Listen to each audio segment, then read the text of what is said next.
Kagurabachi. This is Kagurabachi, chapter 77. And I'm going to pass this one over to Josh. Thanks, Chris. Kagurabachi, chapter 77, no longer relevant. That's really funny. We're going to find out why that's funny by the end of the chapter. Yeah. But, we open with some sick color pages, interesting color pages. We see sheesh, it's been a long time. The sorcerer kid. Yeah, I forget his name too right now. Brian. Sorcerer kid. Yes. You know, the guy with the warehouse.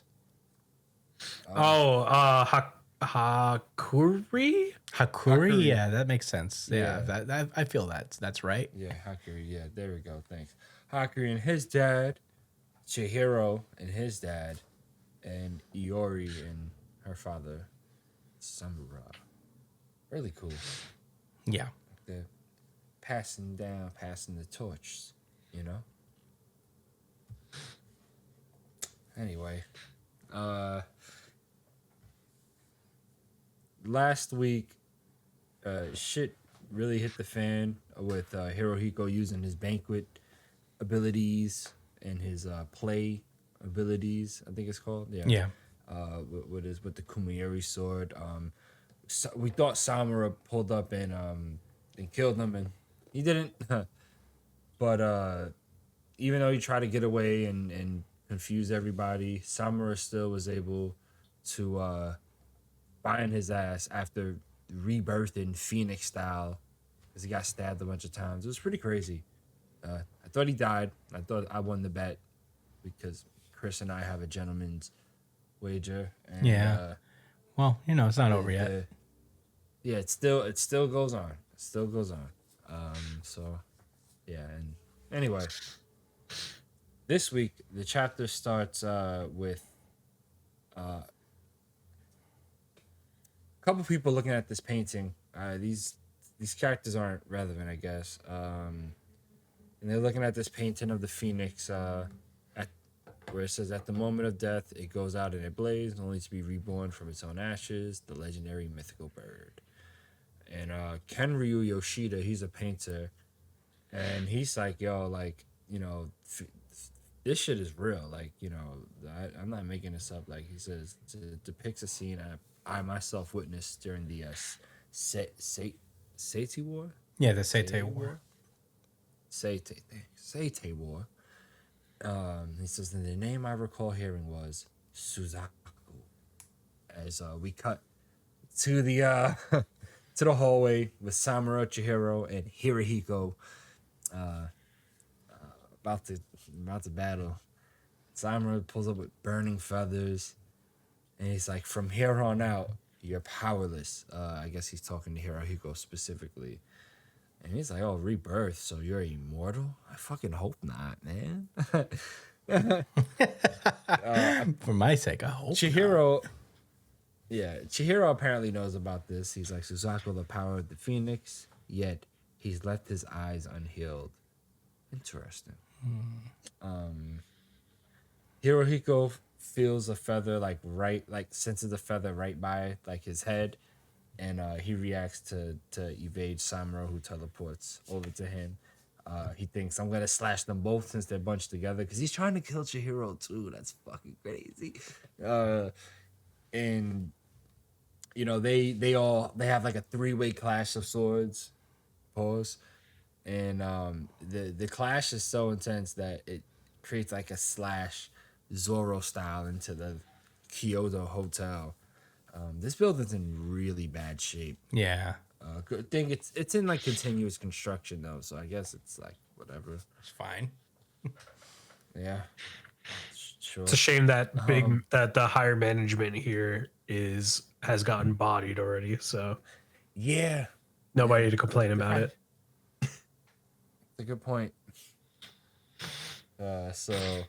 Hirohiko finds himself like alone for a moment, and he's like, "Oh man, yeah, I'm feeling really weak. I've lost so much blood." and then he's like beating like flames off of his off of his wound and jacket. He's like, damn, he can use flame attacks too. Like it regenerates and can probably mitigate altered states, meaning banquet won't work. Wow. All it will do against Chihiro's make him turbocharged and shaky to counter it. So he's thinking, should I use my third ability? He's like, nah, behind the other two. At this point, he's on behind the other two at this point, so I have to focus my ability, except instead of focusing on quantity, he's going to focus on quality, focusing on the abilities he's already used. So he opts to use a super strong version of play. We get a little, I guess, a quick little cut to like his childhood. I forgot that he was a murderer at the age of 3. A little psychopath, huh? Yeah. Look at him with blood all over his mouth. And he chews somebody's neck. What? We get an explanation of the ability play. To utilize an object skillfully, the user must become familiar with its structure by playing with it repeatedly. The more they respect the object, the more they can wield it with precision. And basically, he has no respect for anything. He has nothing but contempt for all things. So his compatibility with that ability is poor. However, the incompatibility itself would be his key, apparently, as he starts warping and manipulating the entire Kyoto building, breaking it apart like by will. And we get this cool 1-page spread of like, and probably my favorite panel of the week of like the hands just fucking with like the hotel like inside of like the panel. So it's kind of almost like a fourth wall break in a sense. Very, very Deadpool. Very nice. So yeah, naturally the hotel's getting torn apart and shit is getting hectic for everyone there. And here he goes like, ha ha ha, powerless. I destroyed the building. How about that, bitch? I like that, You talking that bitch. shit? You said I couldn't do something, and I did something. He's mad fucking petty, yo. Yeah, yeah. One of my favorite villains for sure. So Chihiro's like, damn, like this dude's trying to crush me with bodies and rubble. Like he's like his wounds are so deep. Like, how does he have this kind of energy to pull all of this off? And as I guess I don't know if it's his thoughts or the commentator that's saying his contempt for everything, his nihilism toward killing. Like I guess yeah, that's probably Chihiro thinking to himself. But Hirohiko's saying how Chihiro is special, that he gave him meaning to face each other with enchanted blades.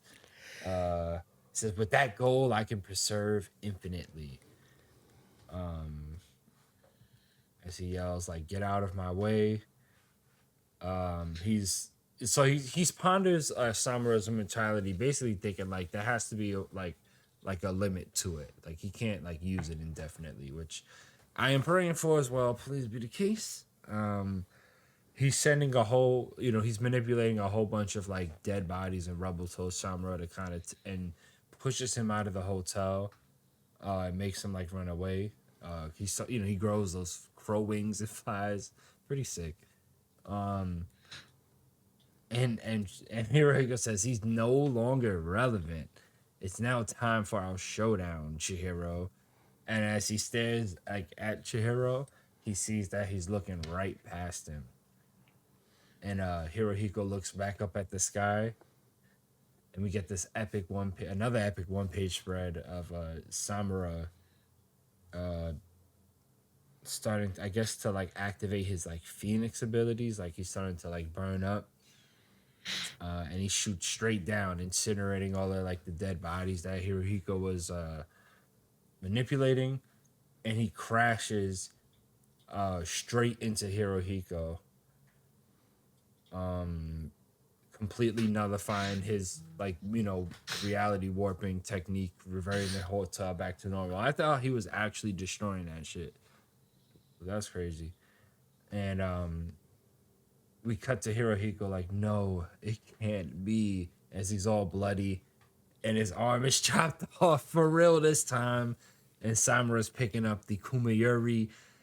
And then Samura turns Chihiro down the hallway and says, now then, it is time to battle. Yikes. That is the end of the chapter. Wow. What a crazy one. Brian, what were your thoughts? RGC.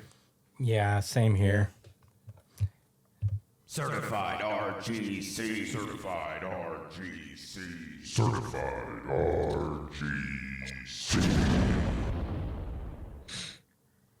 Everyone who knows me knows that I'm a Hokazono glazer. I will keep praising this man every fucking week as long as this series is running.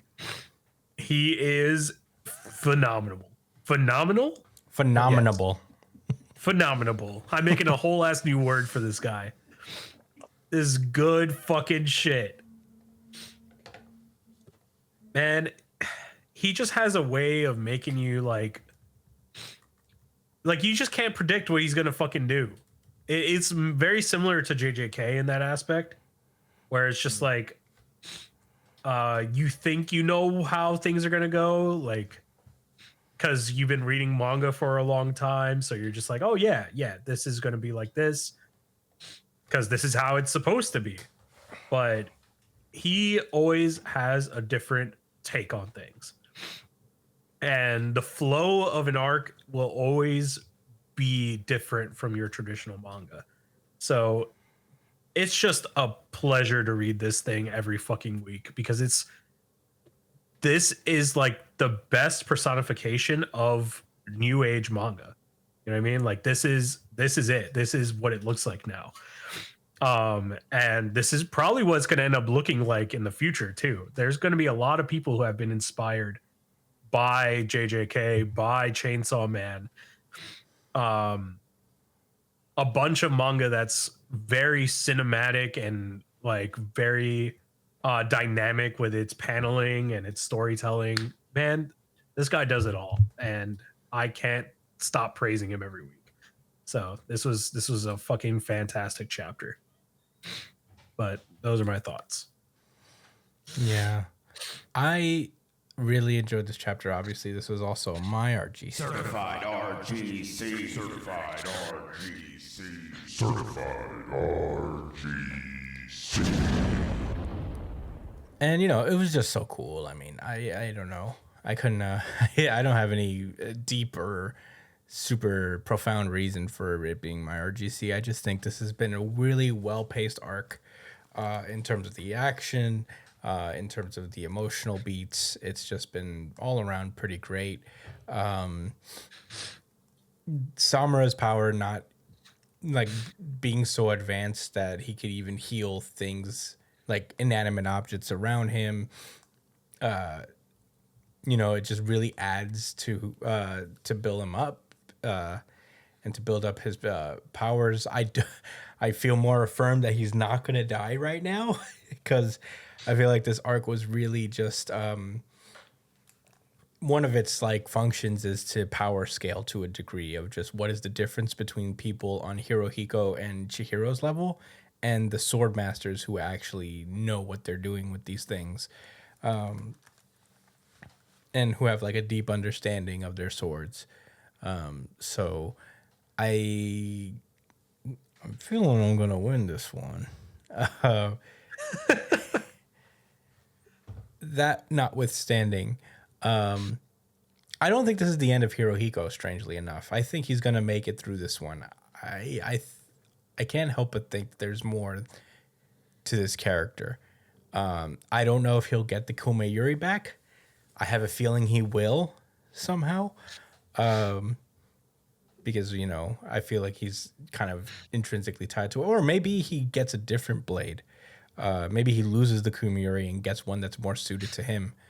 I mean, he still has the contract with it, so That's true, I guess. he has to die in order for it to get taken away from him. Yeah, that's fair. All right, maybe he gets it back. Who knows? But in any case, I don't think this is the end of Hirohiko. I think this is just kind of more of a character jumping off point for him. But I'm not going to make no Ron Burgundy bets about it. I feel like, he could go either way. I don't feel safe about that either way. But I have a little suspicion that we're not quite done with Hirohiko quite yet. That being said, I'm excited to see what's going on with how this concludes even. I have a feeling maybe Samura just leaves and retreats because he has two swords and he might be still hesitant to kill Chihiro at this point. So, maybe this series, this not a series, but this arc ends in a kind of neatish bow. But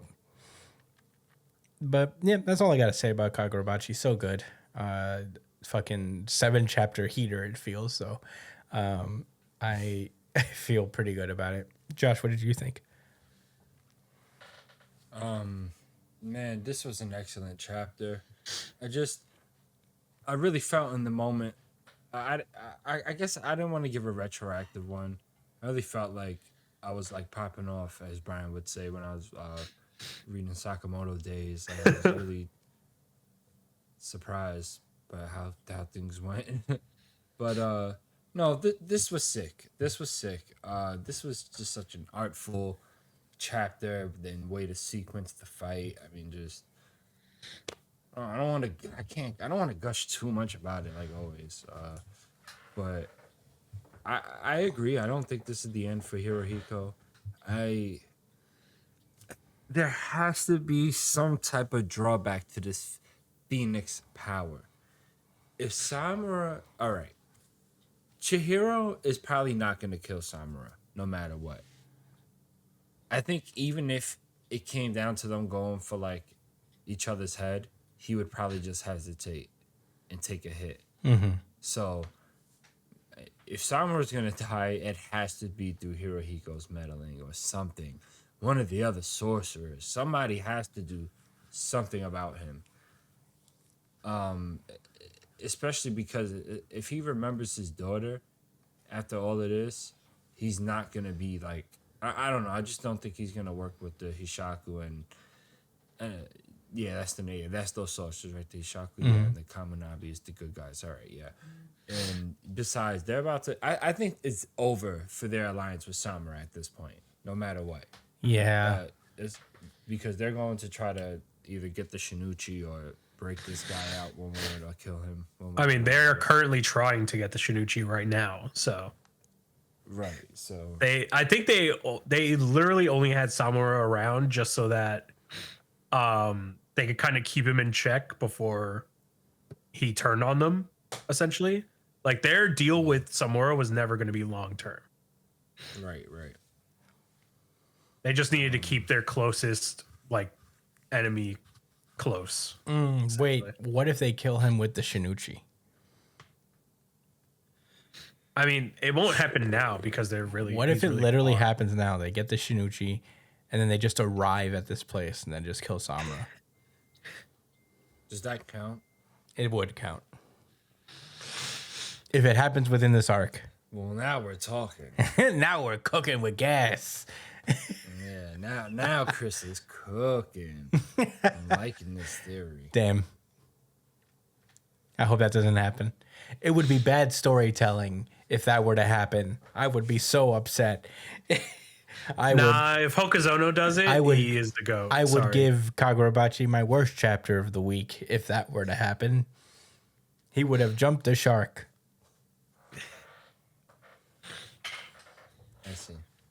I see how it is. Is it distasteful theory now? It's distasteful. It's unclassy. It lacks tact. Okay. Hirohiko lacked tact. He thought he was that. He.